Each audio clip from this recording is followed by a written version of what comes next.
Bom, gente, aqui ao vivo no estúdio da TV Pajuçara, a médica neurologista Kirsten Mello.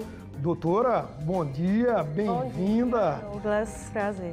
Prazer recebê-la. Doutora, eu falei agora, né, a relação bebidas alcoólicas e Alzheimer, mas não só as bebidas, outras coisas, outros fatores comportamentais, a alimentação também, né? Bem-vinda, bom dia. Por que isso tem acontecido tanto, doutora? Então, bom dia.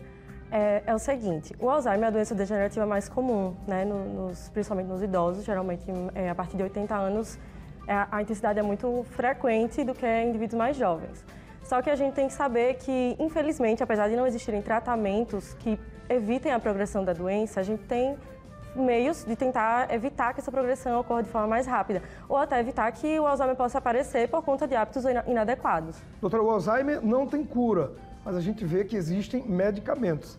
Eles não curam, então eles fazem o quê com aquela pessoa que tem lá o diagnóstico do Alzheimer? Então, essas medicações elas vão ajudar no sentido de melhorar a interação desse indivíduo com seus familiares, preservando um pouco de sua capacidade de interação, a memória também tende a aliviar um pouco, mas não evita a progressão, alivia os sintomas por um tempo, principalmente quando ainda não está tão grave. E a relação bebida alcoólica e Alzheimer, que relação é essa? Então, o álcool é um dos fatores de risco modificáveis que, quando o indivíduo ingere muito álcool, ele tende a causar lesões cerebrais, tanto para outros tipos de demência quanto para o próprio Alzheimer. Então, principalmente em grandes quantidades, ele vai levar esse quadro. Mas existem muitas pesquisas sendo realizadas, procurando saber se às vezes até em menores quantidades pode ser um fator de risco. Doutora, o fator comportamental, o modo que eu encaro a vida, a alimentação, estresse, também pode levar ao Alzheimer? E que proporção é essa? Que estresse seria esse para levar ao Alzheimer? Com certeza. Vão existir os fatores modificáveis e os não modificáveis para a evolução do Alzheimer. Os não modificáveis são aqueles que a gente não tem como modificar, que seria o quê? A idade, o sexo feminino, que é mais prevalente, né, o Alzheimer. Os próprios fatores genéticos que a gente não tem como mudar. Mas os fatores modificáveis, entre eles, além do próprio consumo do álcool, a gente tem o fator do exercício físico, é um fator que a gente sabe comprovadamente que ele é protetor para diminuir a evolução para o Alzheimer ou para outros tipos de demência. Também a questão da obesidade, a questão da hipertensão, a diabetes, a alimentação mais saudável, principalmente aquela mediterrânea, que é aquela que envolve menor consumo de gorduras, aumento de consumo de vegetais, de frutas. Doutora, o Alzheimer, ele acomete mais homens ou mulheres? E em que proporção ou é tudo igual?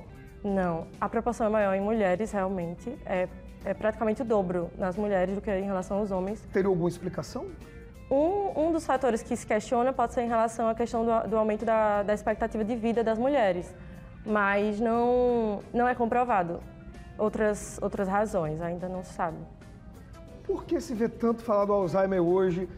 Sempre alguém fala, minha mãe está com problema, ou minha avó está assim, ou eu conheço o tio da minha esposa, tem tantos anos e está dessa forma. Antes a gente via pouco. Por que agora se vê mais? O jeito da gente tocar a vida tem influenciado nisso? Pode ser que tenha a ver realmente, porque existe esse fator de risco associado em relação aos hábitos de vida, mas também tem a ver com a questão do envelhecimento da população, que a gente sabe que tem mais pessoas que estão envelhecendo, então, consequentemente, vão existir mais as doenças neurodegenerativas. Os primeiros sintomas aparecem a partir de que idade e que sintomas são esses? Quando é que a luzinha lá vermelha acende, se fala, eu preciso buscar uma ajuda de um profissional, porque o negócio não está bom. Você consegue perceber isso ou é quem está no seu entorno que começa a observar os primeiros sintomas, sinais de que aquela pessoa pode estar com Alzheimer? Certo. Isso pode acontecer assim, em qualquer idade, até pessoas mais jovens podem também ter, mas é muito raro, é menos de 1% que possa ter assim, menos de 50 anos. Então, no geral, a partir dos 70 anos tende a ocorrer com mais frequência. Digamos assim, em torno de 8% da população, a partir dos 75 anos, pode desenvolver uma doença neurodegenerativa como Alzheimer. Mas antes disso pode surgir, realmente, só que é menos comum. Outra coisa que você perguntou em relação aos sintomas, né? Em relação aos sintomas, às vezes o próprio paciente ele pode começar a notar que está esquecendo algumas coisas, por exemplo, compromissos, está esquecendo tomar medicação. Só que no geral, quem vai realmente notar essa evolução vai ser a família, porque ela que vai estar em torno do paciente e depois de um tempo o paciente ele já não vai tanto perceber que é a evolução da doença. Então a família que vai ter maior dificuldade em relação a lidar com isso. Continua sendo muito difícil lidar com essa doença, com o Alzheimer, doutora? Com certeza, é difícil, porque é uma doença que vai envolver diversas áreas. Não é só o médico que vai precisar ajudar esse paciente. Então, é uma equipe? É uma equipe, exatamente. Porque esse paciente ele vai ter dificuldade para caminhar ao longo do tempo. Esse paciente ele pode apresentar dificuldade não só de interação com a família, mas com outras pessoas. Ele pode ter alterações psiquiátricas, questões de humor. E isso é uma questão que vai precisar da ajuda dos profissionais, né? Muitas vezes vai precisar de um psiquiatra associado, de um terapeuta ocupacional, de um psicólogo. Percebo um problema em um parente meu, uma pessoa muito próxima, que eu conheço, percebo que o negócio está desandando.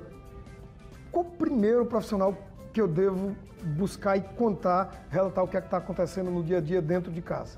Certo. O neurologista, ele é um especialista que ele está apto para isso. A gente estuda essas questões cognitivas e a gente ajuda muitos pacientes. Claro que não vai ser só a gente, mas a gente pode ser o início para a investigação.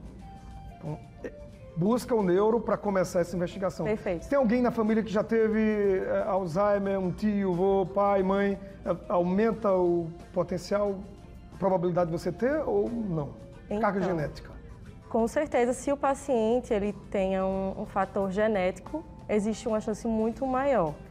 Hoje em dia é muito difícil ter acesso, né, a esses exames genéticos, eles são caros. Então, muitas vezes, você só vai saber que tem alguém da família. Então, sim, deve ser acompanhado. Valeu. Doutora Kirsten, um beijo para a senhora, boa semana. Muito obrigado e até a próxima. Vamos tomar o nosso café aqui. Obrigada. Até mais, um abraço, Muito tá? prazer, obrigada.